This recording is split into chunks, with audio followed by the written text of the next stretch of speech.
that I'd go from almost failing architecture school with a salary of about $135 to becoming this lead sustainability consultant for some of the world's major projects and biggest firms. Well, actually, working in the Shard, which, by the way, is not only the tallest building in the UK, but it's also designed by my favorite architect, Renzo Piano. Well, I wouldn't have believed them.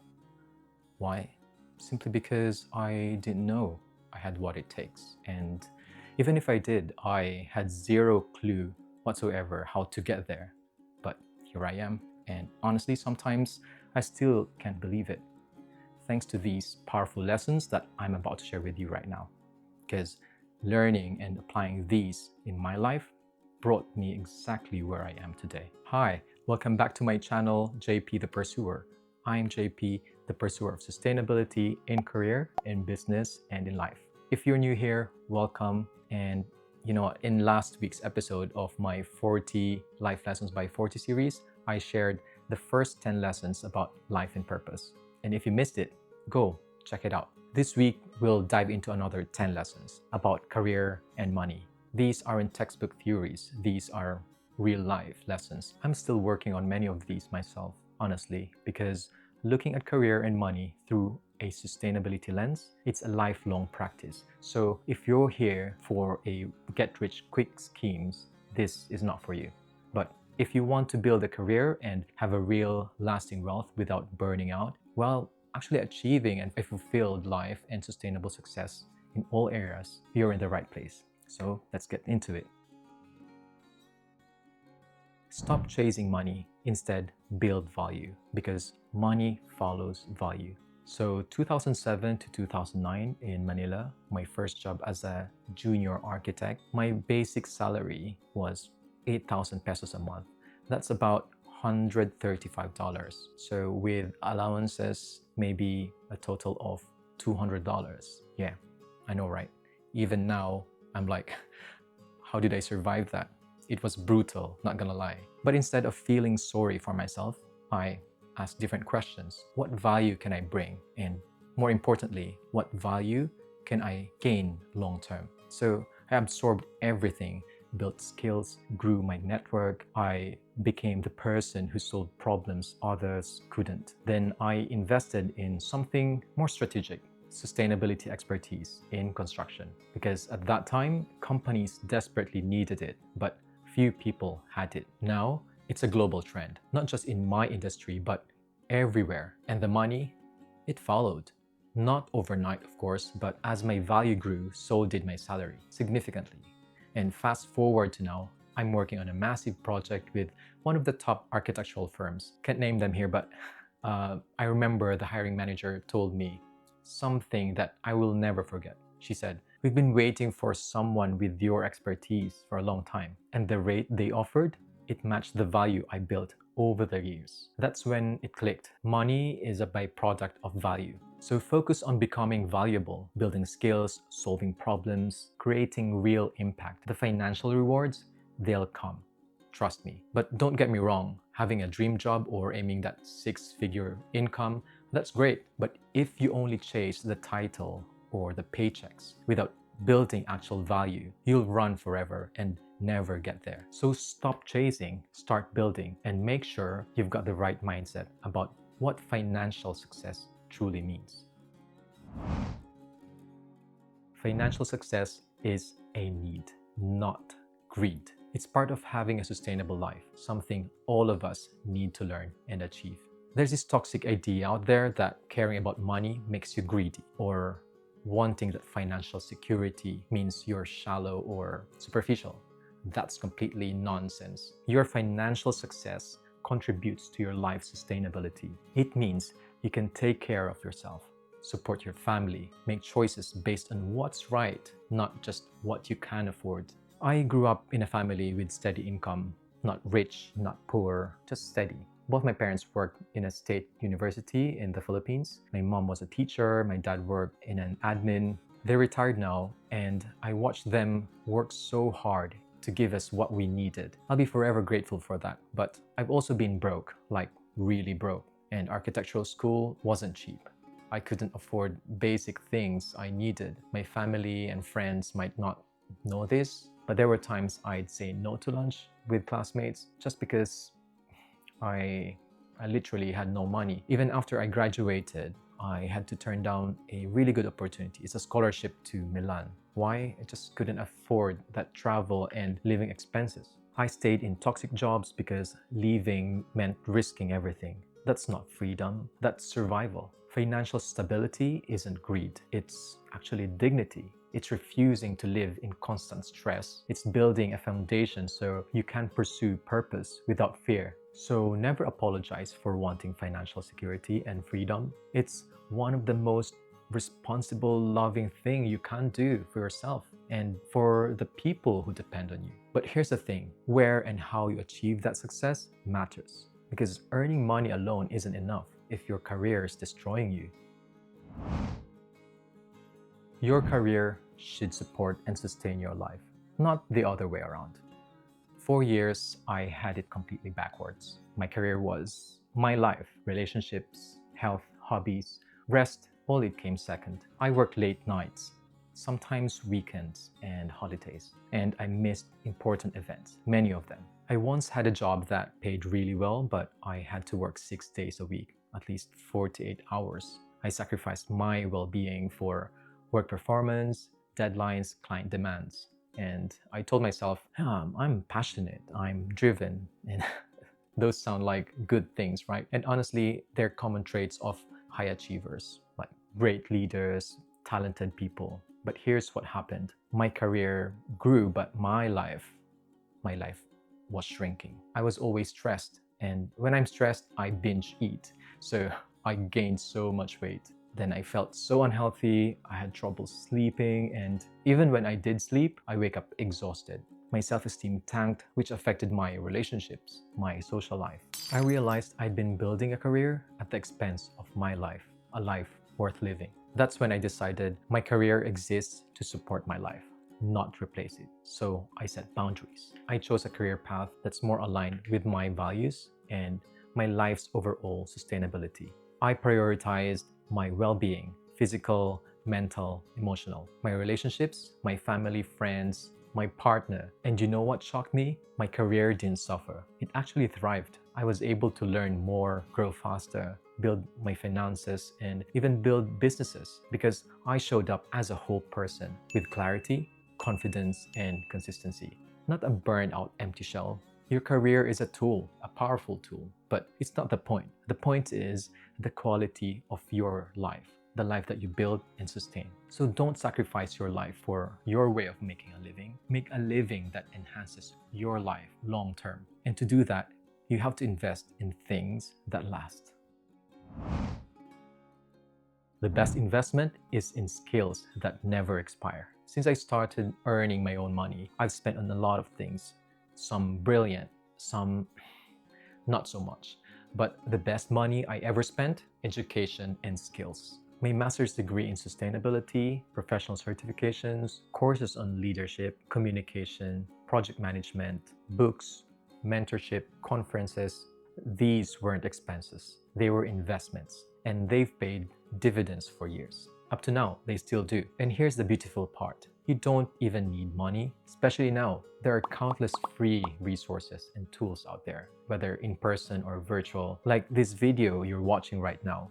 You just have to look, make time, and be willing to learn and commit that you're gonna apply what you've learned. And why does this matter? Because jobs disappear, industries shift, companies collapse, but skills stay. It stays with you forever. I've worked across Southeast Asia, the Middle East, Europe, and the UK. Different regions, different industries, different companies.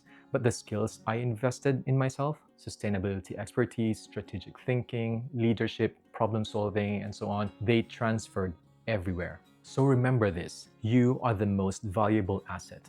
The more you invest in yourself, in skills that adapt, evolve, and stay relevant, the more secure and valuable you become. Remember lesson 11? So before you buy that next gadget or luxury item that you've been wanting, ask yourself this: what skill could I invest in that will still serve me in 5, 10, or 20 years? Because skills appreciate. Those stuff they depreciate. Be good at what you do, but be even better at managing what you earn. I know people who earned six figures and went broke overnight. I also know people with modest incomes, but they're able to build real lasting wealth. The difference? Money management. It doesn't matter how much you make if you don't know how to keep it, grow it, and make it work for you. As a creative person, I'm not naturally financially savvy. I used to have this limiting belief, and you might have this too. I used to tell myself that I'm not really a numbers person. I had to break that because I knew money was crucial, especially for building a better future. So when I started earning decent money from working abroad, I started saving. I got myself an insurance. I started learning how to invest. Did I get it right at the first time? Of course not. Did I mess it up? Yes, absolutely. I messed up. I bought things I didn't need. I didn't always track expenses. But luckily, somehow I stayed mindful. I probably learned that from watching my parents and my brother, how they valued hard-earned money and grew it. So when I got married, my wife and I had to learn together how to manage money as a couple. Different budgeting approach. We automated savings, our investments, paying bills, insurances, and mortgage. But we also made sure to allocate money for fun and adventure like travel. Is it easy? Of course not. It takes discipline and commitment. Are we where we want to be financially? Not yet, but what matters most for us is that we're educating ourselves, we have plans, we have a system, and we're making progress, slowly but surely. So yeah, being good at earning is important, but being better at managing, that's critical. Learn about budgeting, saving, insurance, and pensions, investing, avoiding debts. These skills will serve you for life. And speaking of investing, let's talk about timing. It's never too late to start saving or investing. I bought my first real estate investment in 25. Sounds early, right? But honestly, I only did it because I saw other people doing it. I didn't really understand it. I didn't start intentionally, seriously investing until my mid-30s. And that's after the pandemic. Yeah, I had to wait for a global catastrophe only to realize the value of investing early. I wish I'd taken it more seriously earlier. I had all the classic excuses. I'm still young, plenty of time, I'll start when I earn more, I don't know about investing. Like I said in lesson 7, the best time to start was yesterday. The second best is now. Even small amounts, invested constantly, grow over time. That's the magic of compound interest. After securing stable income, I started putting aside small amounts for life insurance with an investment bonds. Later, I bought a rental property. It was scary at first.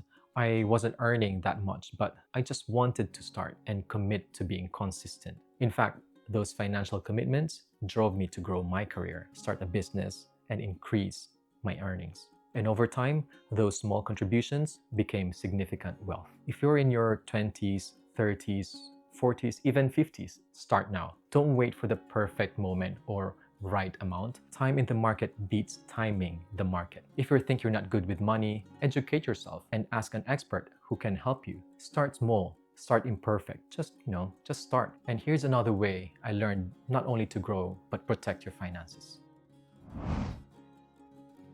Don't depend on one income.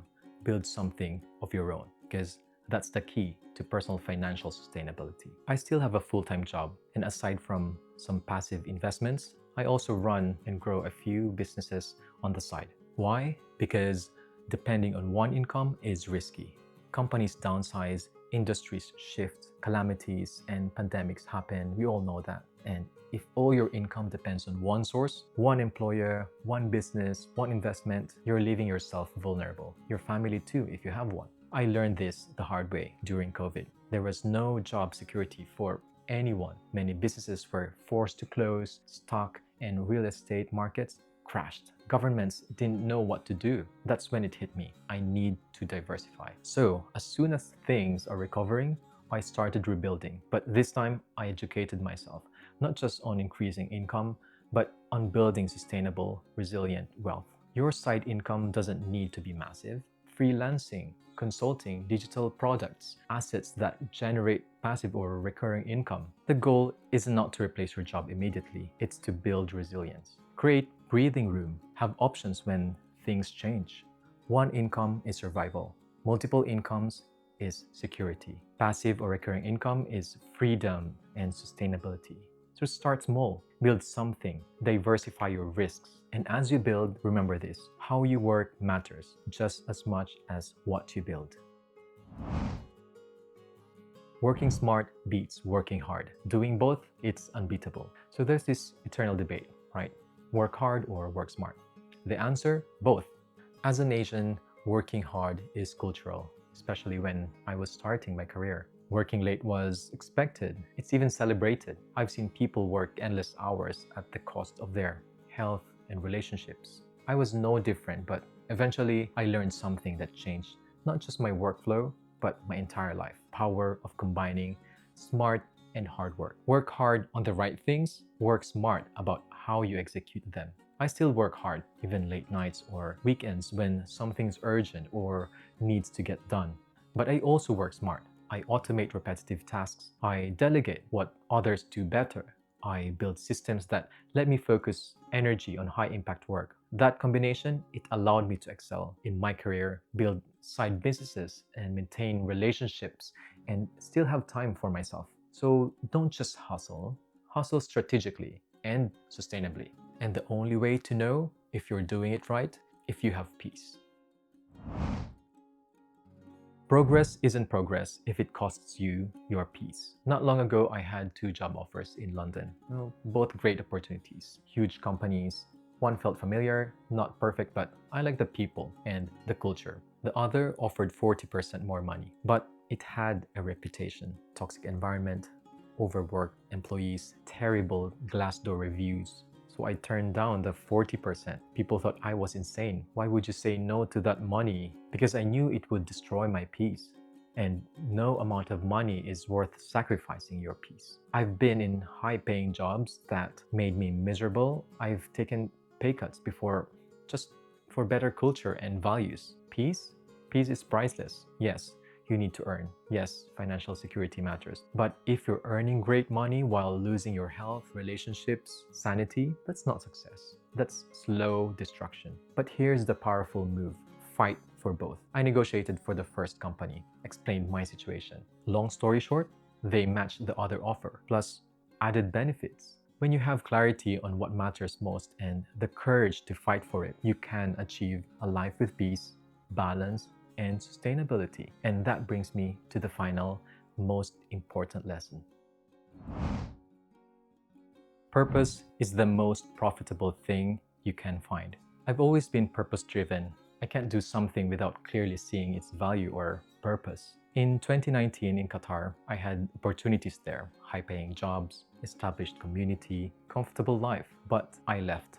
Not because opportunities ran out, but because my purpose for being there was finished. I'm so glad I did, because moving to London, it allowed me to find a new purpose, not just in work, but in how I live my life. My work in sustainability isn't just a job, it's my mission. It's contributing to something bigger than myself. And creating Pursue Goals isn't just a side project, it's my way of helping people build sustainable lives. And as my career and business grow, I grow too. When I aligned my career with purpose, everything changed. Work stopped feeling work, challenges became meaningful, I learned how to set boundaries at work, drawbacks became drivers of growth, success became sustainable. Purpose is the most profitable thing you can find, not because it makes the most money, but because it makes everything worth it. I remember when I had my first sale of the Pursuers Pack. It's the Pursue Goals complete guide and digital tool for achieving sustainable success in all areas of life. It wasn't that much, but my wife knows how genuinely happy and excited I was. By the way, if you're curious what Pursuers Pack is, check the link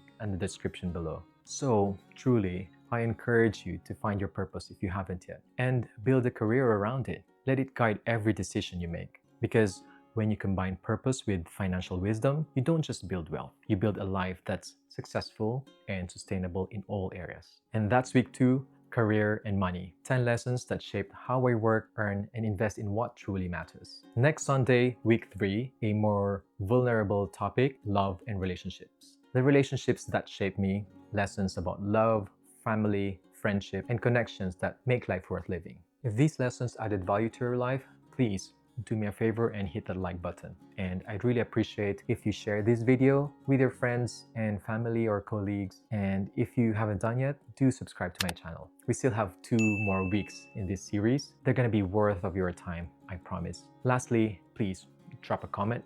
Which lessons resonated with you most? Is there anything you want to add? Or if there's anything you want to know about sustainability in general, just write it down in the comment section below. I read every single comment. I genuinely want to hear your thoughts. Thank you guys for being here. Thank you so much for investing your time in this series. And of course, in yourself. Again, I'm JP, the pursuer of sustainability and career, business, and life. See you next Sunday. Cheers.